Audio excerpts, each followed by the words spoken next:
On this episode of On the Set, I'm checking out Die Another Day, the 20th James Bond film, which is not only Pierce Brosnan's final film as James Bond, but also the last Bond film in general before the series got rebooted with Daniel Craig.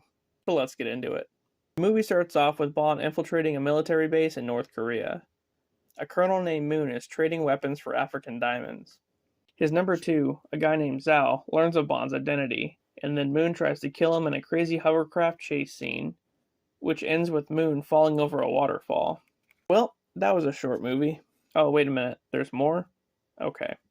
After that, Bond gets captured by North Korean soldiers and is taken to be locked up by Moon's father, who's a Korean general. Over a year later, Bond gets traded for Zhao, who MI6 has in custody for whatever reason. So you mean to tell me that Bond's been locked up and tortured for over a year? Well, that sucks.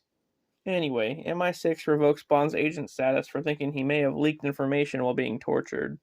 Wow, so not only did they leave him for dead for like a year, but now they're like firing him pretty much? Great. You know, maybe if you would have saved him and didn't leave him in North Korea for over a year, it wouldn't be an issue.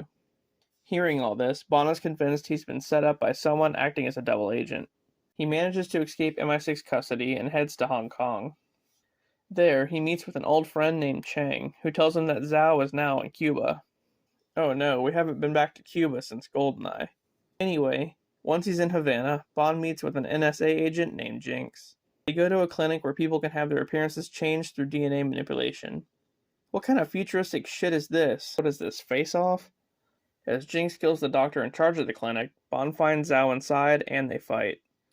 Zhao escapes, but leaves behind a pendant that eventually leads Bond to a guy named Graves, who owns a bunch of diamonds. So Bond goes to London to confront Graves and his assistant Miranda, who happens to be an undercover MI6 agent. Graves invites Bond to a demonstration in Iceland, and he gains his agent status back to go investigate him. Well, good. Later on, in Iceland, at Graves' palace, Graves shows off a satellite called Icarus, which can concentrate solar energy. Oh no, not another satellite. As Bond is busy getting seduced by Miranda, Jinx checks out Graves' command center, and guess what? She gets captured. Who would have thought? Then it's revealed that Graves is actually Colonel Moon, who used the DNA clinic to change his appearance. Just as Bond is about to confront Graves again, Miranda outs herself as a double agent and the one who got his status revoked in North Korea. So then, Bond leaves and rescues Jinx. Graves uses the satellite to melt the palace as Bond finds and kills Zhao.